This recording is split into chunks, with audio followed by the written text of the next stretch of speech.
Today we're pouring the ICF walls. Insulated concrete form walls are made of expanded polystyrene panels with polypropylene webbing on the interior for accepting both steel and the interior as well as exterior sheathing and wallboard.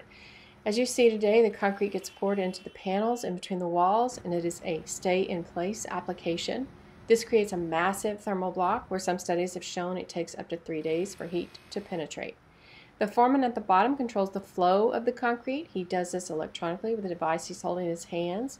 The foreman at the top is controlling the concrete positioning as it goes down into the blocks.